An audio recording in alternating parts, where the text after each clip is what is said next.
اگلا سوال ایک بھائی کی طرف سے ہے، وہ پوچھ رہے ہیں کہ علی بھائی نے کم از کم 10 سال دعوت اسلامی میں گزارے ہیں، جی ہاں، پلیز ان سے پوچھ کر بتائیں کہ کیا وجہ ہے کہ ہم لوگوں کو نماز پڑھتے ہوئے کم از کم 20 سال ہو چکے ہیں لیکن ماتھے پر کوئی نشان نہیں پڑ سکا، لیکن دوسری طرف جو بچہ بھی دعوت اسلامی میں جاتا ہے تو کچھ ہی عرصے میں اس کے ماتھے پر سجدے کا نشان نمایاں ہو جاتا ہے جسے ہم محراب بھی کہتے ہیں، آخر اس کی کیا وجہ ہے؟ یہ وجہ ان سے آپ پوچھیں، میں بھی آپ کو بتا دیتا ہوں ٹیکنیکل ریزن بھی اس کی۔ پہلے تو اس مت کو کلیئر کریں کہ ہمارے جو سب کانٹیننٹ کے معاشرے میں ماتھے پہ سجدے کے نشان کو کوئی سمجھتے ہیں کہ کسی کے جنتی ہونے کی نشانی ہے، تو یہ بالکل غلط ہے، اور یہ خود بھی مانیں گے غلط ہے۔ کسی بریلوی سے پوچھیں کہ تبلیغی جماعت والے کو جو محراب ڈلتا ہے، کہتے ہیں محراب کیا پورا منہ بھی کالا کر لے کو فرق نہیں پڑتا، ٹھیک ہے۔ اور تبلیغی جماعت والوں سے پوچھیں کہ یہ جو بریلویوں کو محراب ڈلتے ہیں، وہ کہیں گے اس چیز کا ثبوت تو نہیں ہے کہ ان کے عقیدے ٹھیک ہے، تو لہٰذا کنسنسس ہے کہ محراب کوئی علامت نہیں ہے۔ ہاں یہ کہنا چاہیے محراب جب اپنے فرقے کے، اپنے بزرگوں کے، اپنے مولویوں کے ماننے والوں کو پڑھے تو جنت کی علامت ہے، دوسرے کو جتنا مرضی بڑا پڑ جائے وہ کہیں گے کہ یہ شکل کے اوپر لعنت پڑی ہوئی ہے، پھٹکار ہے، کالا ہو گیا تو چہرہ مت ہی۔ قرآن حکیم میں نبی علیہ السلام کے صحابہ اکرام علیہم رضوان کے بارے میں یہ چیز آئی ہے، سورۃ الفتح پارہ نمبر 26 میں، اعوذ باللہ من الشیطان الرجیم، بسم اللہ الرحمن الرحیم، محمد الرسول اللہ صلی اللہ علیہ وآلہ وسلم، محمد اللہ کے رسول ہیں، والذین معہ اشداء علی الکفار، اور جو ان کے ساتھی ہیں یعنی آپ کے صحابہ اور اہل بیت، یہ کافروں پہ تو بڑے سخت ہیں، رحماء بینہم، آپس میں رحم دل ہیں،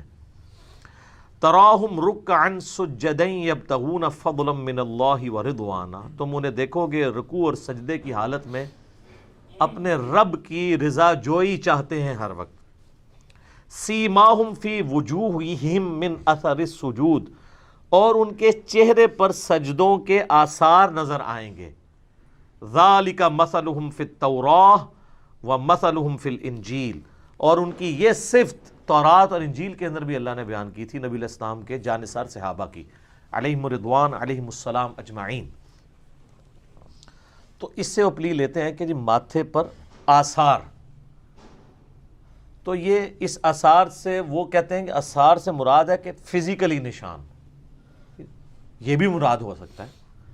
اور چہرے پہ آثار، جب ہم کہتے ہیں کہ اس کے چہرے پہ پریشانی کے آثار نظر آ رہے ہیں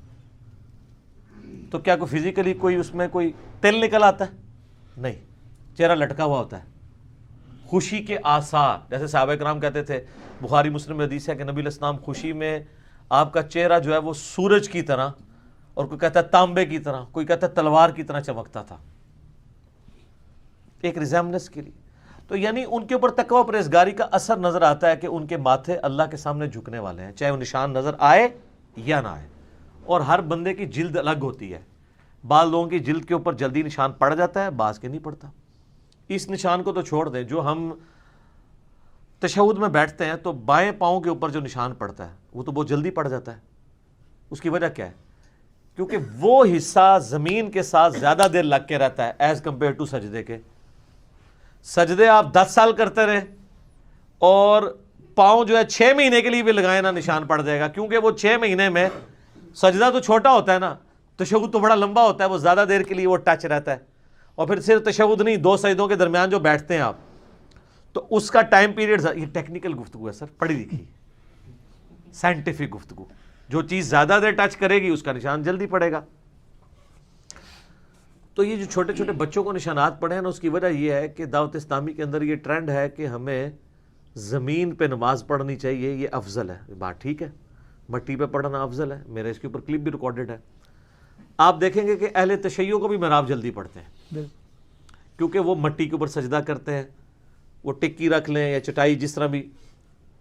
تو پرانے زمانے میں جو کھجور کی چھال کی چٹائیاں ہوتی تھیں نا، ان پہ جو لوگ نماز پڑھتے تھے نا، تو 1.5-2 سال کے اندر محراب ڈال جاتا تھا۔ آج کل آگے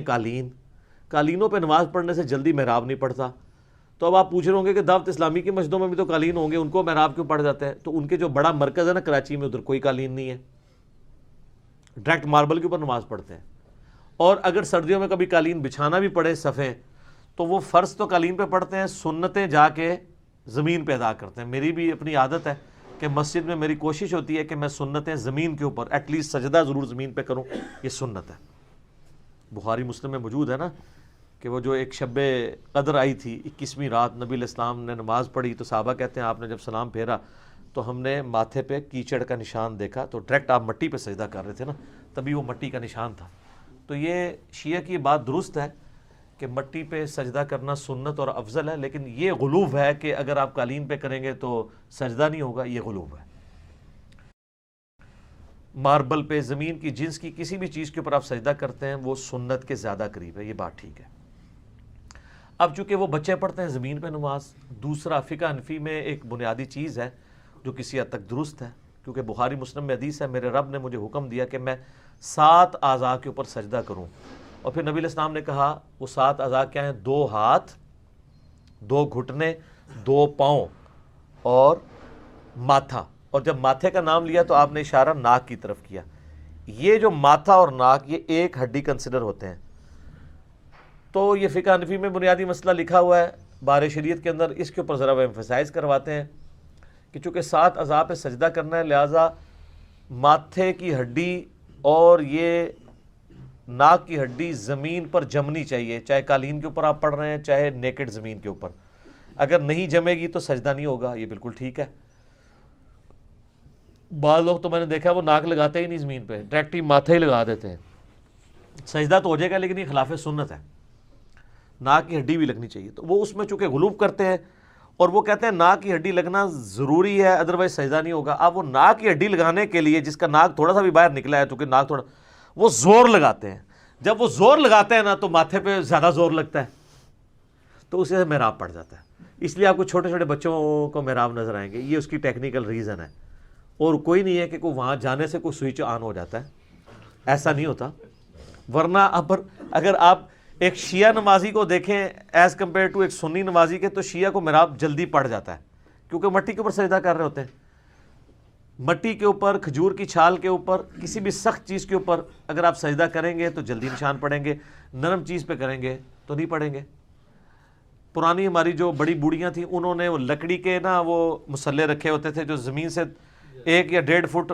ایلیویٹڈ ہوتے تھے، ان کو جائے نماز کہتے تھے، اور وہ بڑی صحیح چیز ہے کیونکہ نبی علیہ السلام نے یہ حکم دیا ہے، بخاری مسلم میں حدیث ہے کہ گھر میں مسجد بیت ہونی چاہیے۔ مسجد بیت کا یہ فائدہ ہوتا ہے کہ جب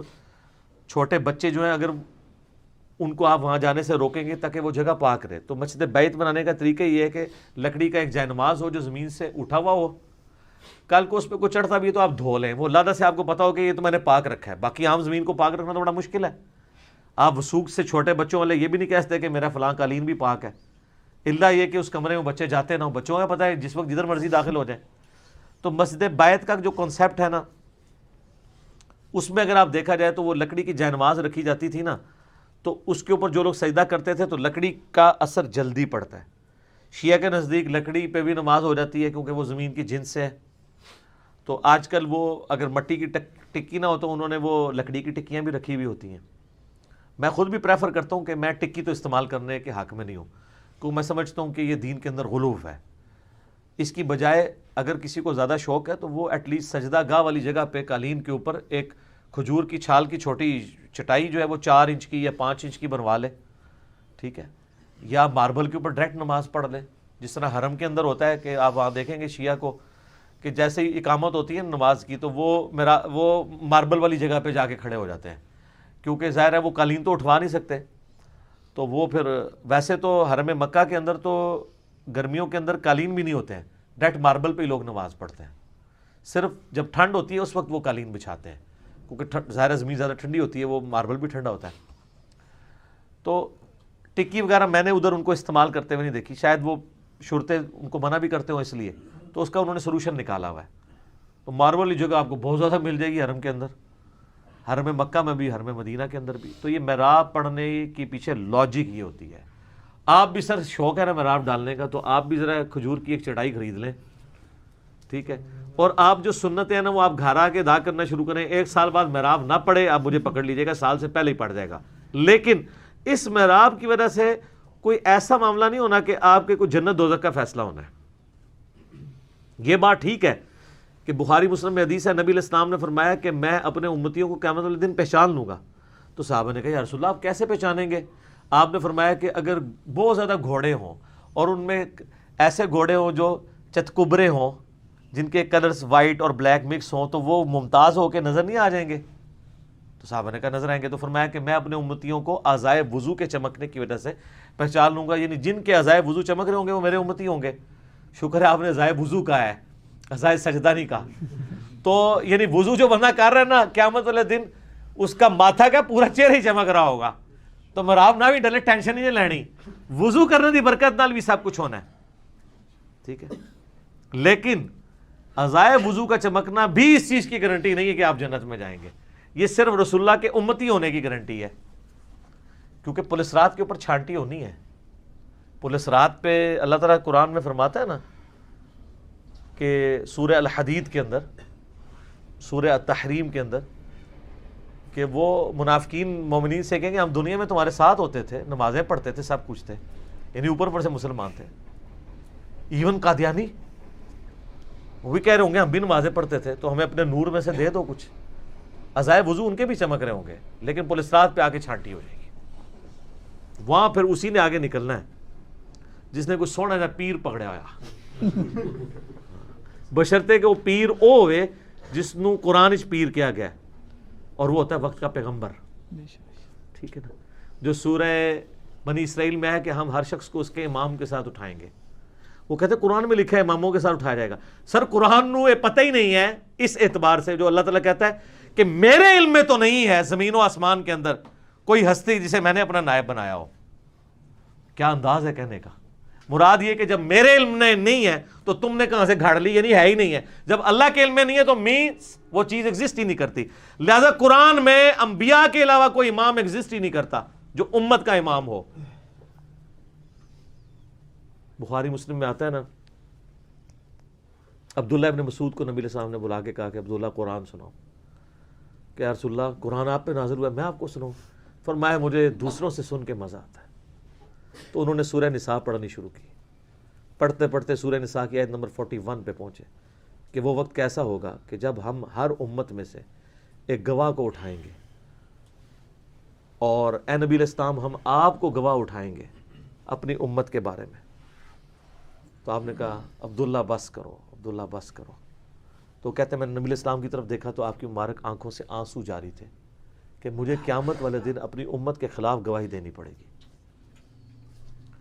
تو وقت کا جو پیغمبر ہے وہ ایز اے امام قیامت والے دن اٹھایا جائے گا جو اپنی امت کے اوپر گواہی دے گا. اور وہ لوگ بھی جو انبیاء کے بہاف پہ نبیوں کی دعوت ان کی امت تک پہنچاتے ہیں، شہادت علی الناس کرتے ہیں.